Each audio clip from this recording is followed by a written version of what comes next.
I love going on business trips abroad. The airport always has an exciting vibe to it.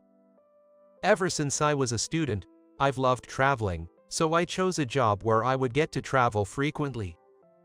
Some might say it's a simple reason for choosing a job, but I think that's just how motives work. It turned out to be a great decision to work for a well-known trading company in my hometown. I dedicated all my efforts to learning languages during middle school, high school, and college, which paid off when I started job hunting. Being fluent in 6 languages, I was offered a job on the spot. While my friends were busy job hunting, I spent my time working part-time jobs and traveling to hone my language skills. My name is Tyler, and I'm 27 years old this year. I might still be considered a novice in the professional world, but I pride myself on contributing more to the company than any of my peers. It might sound presumptuous, but it's the result of seriously committing to my work. This week started with a business trip abroad, as usual for me. It's just another day for me. But on this day, my fate was about to change dramatically. The international airport had regained its usual bustle, teeming with tourists and businessmen from abroad. I enjoy the lively atmosphere, but I'm not fond of crowds. I tried to avoid bumping into people as I reviewed the details of my business negotiations in my head. This time, I wouldn't have a colleague to back me up. I was the only one I could rely on for this deal. I was thinking about being more focused than usual, when suddenly, an unusual sight caught my eye. The crowd parted like Moses parting the Red Sea. Wondering what was happening, I saw a young woman on all fours, searching for something through the parted crowd. She seemed to be a college student, repeatedly saying "I'm sorry" as she searched for something. I thought she might have dropped her contact lens, but she was wearing glasses. She must have dropped something very important to her to be crawling on the floor in such embarrassment. The other travelers looked on with curiosity from a distance. I couldn't just stand by and watch, so I decided to squat down next to her and ask, "Are you okay? Did you drop something?" Startled by my voice, she looked up suddenly. Her face, with its long eyelashes and large eyes, was so beautifully doll-like that I found myself momentarily captivated. "I've lost something very important. I don't know what to do." She said this and quickly looked back down at the floor. "Is it a ticket or passport?" In this situation, I could only think of those 2 items as important, so I asked. But she shook her head. "It's a keepsake from my father.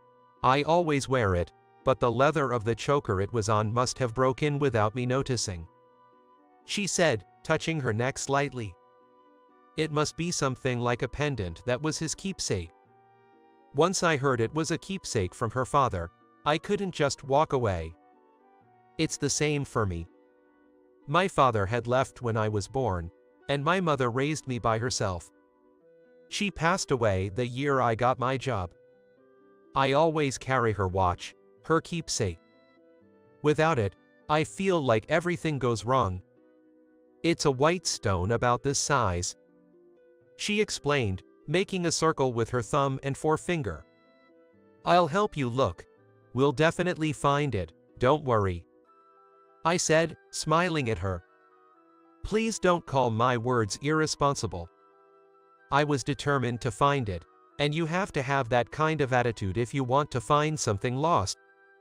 It seems my smile gave her some courage, as hope sparkled in her previously despairing eyes. If you don't give up, most things will work out somehow. That's something my mom used to say often. Excuse me, I've dropped something important, I said to the people around us as I got down on all fours like her to search the floor. Hoping it wasn't stepped on, I scrutinized the floor, but I couldn't see anything resembling it. You're going to work, right? Please prioritize your own work. I'd be happy if you have the time, but…" she said apologetically. It seemed she was concerned about my boarding time. Hearing that, I checked my watch. there was still time before my flight. She looked curiously at me as she noticed the women's watch I was wearing. I chuckled and showed her my wrist, saying, "It's a keepsake from my mom." Hearing it was a keepsake, her expression crumpled as if she was about to cry. "Don't cry, okay? I don't want to be seen as a bad guy making a young girl cry," I said hastily, and she laughed through her tears. Her quickly changing expressions were also charming. It felt like I was smitten for the first time in a while. This business negotiation is an important one. All negotiations are important, but this one is truly special. I'm sorry, but once it's time, I'll have to stop helping her. As I searched, I kept checking my watch. I was concerned about the time. That's what I was confirming and worried about. Yet, in just a few minutes, I would be holding my head in my hands. "Ah, there it is. I found it." Her voice came from a few meters away where she had been searching. She ran over to me, plopped down next to me sitting on the floor. "This is it. This is my father's mutton fat jade." She showed me a translucent, milky white stone. It had a warmer and softer appearance than jade. "Thank you so much, really." She repeatedly said thank you. Her tears of joy caused her mascara to run. "I'm glad we didn't give up. See, don't cry, or I'll look like the bad guy," I said as I pulled out a handkerchief from my suit pocket to wipe away the mascara that had smeared from her tears, and she smiled shyly. "Thank you. Oh, I'd like to thank you properly, but I'm sorry. It looks like it's almost boarding time." Saying this, she looked at the departure board in front of us. "Don't worry about it. Just make sure you don't miss your flight. Hurry along." I stood up and offered her a hand. She sprang up energetically. I thought she would return the handkerchief, but instead, she neatly folded it and tucked it into her pocket. "I'll hold this handkerchief hostage until we meet again. I promise to return it nicely ironed," she said, thanking me again and running towards the gate. It seems her destination was somewhere in Spain. After she disappeared toward the gate and I checked the departure board, I took a deep breath in relief, but then, a sudden realization made my blood run cold. My boarding time had passed. Wait, I tried desperately to calm myself. Despite how often I had checked the time, I frantically checked the time on my watch and was stunned. The second hand on my watch seemed to be stuck, just pacing in place. Time wasn't moving at all. It had been working fine until this morning. Even when I arrived at the airport, it was still showing the correct time. I have no idea when it broke. There's no way I can make it to the negotiation now. The contract might be gone, and my job might be on the line too. Thinking about this, I couldn't help but laugh weakly. "Mom, why are you playing such tricks on me?" I spoke to the keepsake watch from my mother, but of course, there was no reply. "I've been had," I muttered as I sat down on a nearby chair. But I almost found myself disgusted at how content I felt. Remembering her tearful smile, I found myself thinking, well, it happens. I called the office from the airport, heart pounding as I explained to the section chief, Kevin, that I had missed the flight and wouldn't make it to the negotiation. He immediately told me to stay home until tomorrow. Probably because he didn't want to see my face. There was no one from our company on site there. No matter what I tried, the negotiation was doomed. I wondered what they were saying about me at work. That I got too cocky, or perhaps there were some who were glad to see me fail, which made me feel even worse. Well, what's done is done. I decided to quietly wait at home until the company made its decision, and with heavy steps, I returned home. The call from the office came late at night. Unable to sleep, I was idly reading a book when my phone rang with a call from work. It was Kevin. He told me in a tired voice to come to the president's office as soon as I arrived at work in the morning tomorrow. The negotiation had obviously failed, and it was a huge blow to our company. Kevin told me that no one expected me to mess up like this, which made me feel even worse. I couldn't possibly say that it was because my watch had stopped. I understand. I'll go straight to the president's office when I arrive at work tomorrow, I said and hung up the phone. I felt strangely liberated after I prepared what would likely be needed, a resignation letter. The next morning, as soon as I arrived at work, the head of the department, George, signaled to me and escorted me to the president's office. It was a place I had only been a few times since joining the company. I could only remember entering it when I made a big project successful. Excuse me. Following George into the president's office, our president, Mr. Thompson, was sitting in the front chair, drinking coffee. He glanced at me and George, took a sip of his coffee, and then spoke calmly. Tyler, I assume you are fully aware of what you have done. But let me get straight to the point. You are terminated as of today. I hope you understand that this decision was made considering the loss you have caused our company. I was expecting to be yelled at, so Mr. Thompson's calm demeanor felt like a cold splash of water. It would have been clearer if he had just shown his anger. Not even allowed to excuse myself because he didn't shout. It's all my fault. I am truly sorry. I have brought my resignation letter. Please accept it. I stepped forward and gently placed the resignation letter I had written last night on his desk. Why would you make such a basic mistake? I truly think it's a waste, but I need you to understand that neither the counterpart nor our staff would be satisfied unless we do this. Mr. Thompson had faith in me. I felt terrible for letting him down. Is there a reason for this? At his words, I just shook my head. It's all my responsibility, I said, deeply apologizing. No matter the reason, I was the one who made the choice. My choices are my responsibility. This was also a lesson from my late mother. Next to me, George's face turned red, and his hefty body trembled slightly. He probably thought Mr. Thompson would scold me severely. Frustrated by his calm approach, George was unable to vent his anger by yelling at me. I realized we never really saw eye to eye. And so, I resigned from the trading company. After leaving the president's office, he yelled and even struck me. I expected to be yelled at since it was the end, but I never thought he would physically attack me. In a reflex, I hit back, and I truly regret that, but I hope we can both write it off as a final clash. Suddenly jobless, I spent the first week of unemployment idly, meaninglessly. I think it's the first time I've ever been this idle.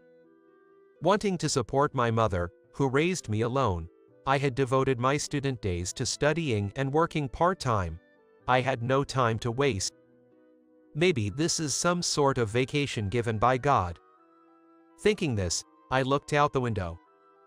The sky was clear, not a cloud in sight. The room was eerily silent when I heard a faint ticking sound. What? I jumped out of bed and grabbed my mother's watch, which had been lying untouched on my desk since the day I resigned. No way. The watch had started working again, ticking away the time. I remembered I had planned to get it repaired. I recalled that she also had her whimsical moments and couldn't help but smile. Fate is such a fickle thing. Thinking this, I felt as if everything had cleared up. It's a perfect sunny day to start a new life. I booted up my computer and began looking for a new job. Somewhere far from this city, somewhere I've never been would be nice. But maybe I should take a trip first. I've traveled abroad extensively but haven't explored much within the US. I closed the job search tabs and opened a domestic travel site. Is this what you meant, Mom? I asked the photo of my mother. I could almost see her smiling wryly at me. Weeks later, I was still wandering across America. Wow, that's huge. Before me stood an 11.5 meters tall sculpture of a black and white dog lifting a taxi with its nose. Impressive, to say the least.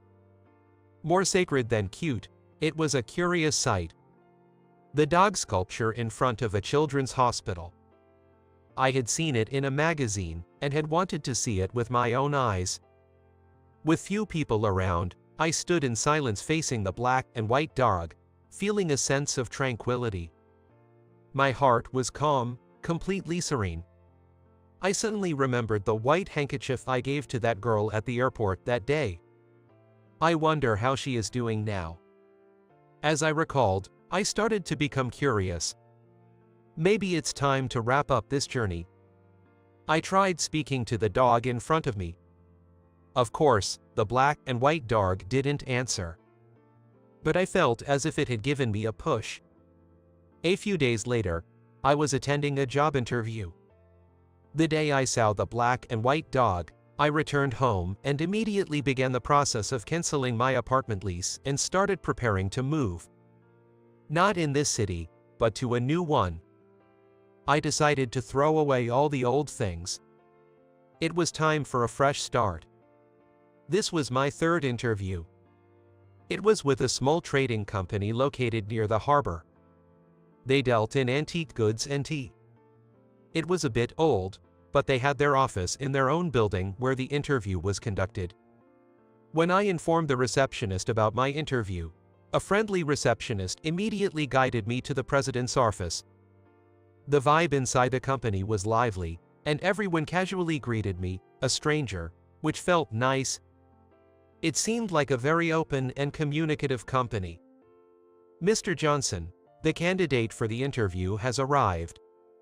Without waiting for a response, the receptionist pushed open the door and pushed me forward slightly before closing it. I stumbled into the president's office, and the person who seemed to be Mr. Johnson was watching and laughing. "My name is Tyler. Thank you for your time today." As I began my interview greeting, Mr. Johnson fluttered his hand and said, "No need for that. I'm David Johnson, a president here. I've heard about you. You botched a big deal, right? I remember George from that company spreading the word when I saw your resume. It seems the industry is small." George had been broadcasting my failure far and wide like a public announcement vehicle. "Looking at your resume, I remembered something else," Mr. Johnson said with a sly grin. "Could there be even worse news about me?" I let out a small sigh, thinking this interview might also be doomed. More bad reputations about me. I expected to be rejected anyway. I was getting tired of making excuses. I thought I might as well hear what terrible rumors there were. I've seen a foolish person before, at the airport, crawling on all fours on the floor. His words made me catch my breath. Could he have been there that day? Making a pretty girl cry, that's asking for trouble. He grinned. Apparently, he had watched everything until the end. He must have seen me looking desperate after missing the plane. "Were you at the airport that day?" "Yeah, I thought I saw something interesting. When your resume came in, I recognized your face. No need for an interview, you're hired," he said with a laugh, holding a letter of appointment that already had my name on it. He waved the document playfully and said cheerfully, "Welcome to our company," leaving me so surprised I almost cried. Hey, I hate seeing men cry." As he said that, he offered me a handkerchief. I took it, saying sorry, and then stopped abruptly. This handkerchief. Yes, the hostage handkerchief. Want to know why I have it?" Seeing my astonished expression, he looked thoroughly amused. "I do. Please tell me." I impulsively leaned across the desk towards Mr. Johnson. He revealed everything with a grin. A few weeks after I left my previous company, he visited that trading company where I was fired, apparently on a business trip. At that time, there was someone causing a commotion at the entrance of the company. It turned out to be that girl who was searching for her father's keepsake at the airport. She seemed to be confronting George, asking him why I was fired. He amusedly recounted how fierce her demeanor was. Why was my workplace? It was from your name card. My name card was somehow in my pocket. By accident, it seemed to be slipped inside the handkerchief. Then I passed it to her without realizing my name card was in there. Sophia is, oh, that girl's name, she's quite a character, has a lot of guts, or rather, she's just a fun person to be around. Apparently, when George yelled that I quit, she shot back, quit, you fired him. Since it involved personal information, she couldn't get his contact details and ended up being thrown out by the security, where Mr. Johnson then picked her up as an office clerk. I also heard about what happened at the airport. I discussed it with Mr. Thompson from the company. He said it was a loss to let go of such a talented person. I was surprised that Mr. Thompson still considered me a valuable asset despite the significant loss I had caused to the company. A pang of regret that I had almost forgotten came surging back. Mr. Johnson said he promised her he would look into my situation after hearing her story. He kept the handkerchief as a sort of promissory note. I kept posting job ads to lure you in, and I waited quite a while for you to bite. The job listing that appeared with extraordinary benefits and seemed tailor-made for me was all bait to reel me in. I was truly impressed by his strategy. It seemed he would be good at business too. Is that so? Just as I nodded in realization, the office door burst open with such force I thought it had been kicked in. Ah, Sophia, you took your time. He waved at a person behind me. She must have hurried over. As I turned around, there she was, panting. Couldn't you have contacted me the day before? With a voice as deep as if it echoed from hell, she spoke. He pretended not to hear her. You came all the way to the office for me. As I turned to her and began to speak, she suddenly let out an indescribable scream. She pointed at my hand and gaped at him. Why did you already give him the handkerchief? You said you were just keeping it. She protested, while he grinned mischievously. Well, it's because he was about to cry. What, you made him cry? I can't believe it, making a promising young man cry, and you're an adult. I couldn't help but laugh at their exchange that sounded almost like a comedy routine. The way she talked to the president, even though she was an office clerk, and how Mr. Johnson skillfully manipulated the situation, it was all too much. Ah, I was being played just as much. Realizing this, I couldn't hold it in anymore. Ha ha, I can't take it anymore. I burst out laughing and crouched down. Now, I felt like tears of laughter were about to come out. What's wrong? Are you okay? She leaned in with a serious look, concerned about me. That worried look on her face made me burst into laughter again. Seeing her face, I just started laughing again. Hey, isn't that a bit rude? She puffed out her cheeks in protest, and I quickly apologized, saying, sorry, and she forgave me. Sophia said that she had been searching for me all this time. She said she went along with Mr. Johnson's plan because she thought there was no other way to find me. She felt like she was grasping at straws. She really wanted to meet me. I was glad to hear she felt that way. She was in a rush to make up for not being able to thank me properly that day and for not knowing what had happened to me afterward. Listening to her, I realized she was a very straightforward person. She said, laughing, that she took the job at this company to wait for me. Really, thank you for that time. Back then, I truly believed I couldn't live without it. The mutton fat jade was swaying at her throat. But after that, I felt I couldn't live without seeing you. She bashfully told me that my profile looked cool as I searched desperately on the floor amidst a crowd for someone else. I think my dad made sure we met. He knew you were the one who would make me happy, so he made sure I wouldn't mistake it. Hearing her words made sense to me. Maybe my mom's watch stopped as a prank to reunite me and her. That thought started to make sense. It's fine if it's just as friends. I want you to know more about me, and hopefully, to think fondly of me. With a serious expression, she said this, and I couldn't help but nod in agreement. Hey, can I deduct the cost of the job ad from your salaries? No way, we shouted at the same time. He clicked his tongue softly. That's how my re-employment was decided. It seemed like the whole staff knew about Sophia's and my story, as we were greeted with applause when we left the president's office, leaving me too embarrassed yet happy to raise my face. I quickly blended into the workplace and colleagues as if I had always worked there, and worked harder than ever before. Working was fun, and above all, I wanted to look cool in front of Sophia. Mr. Johnson is already eager to be the witness when Sophia and I marry. Right now, Sophia is laughing next to me as we watch TV. That day is probably not too far off. Her wrist shone with my mother's keepsake watch.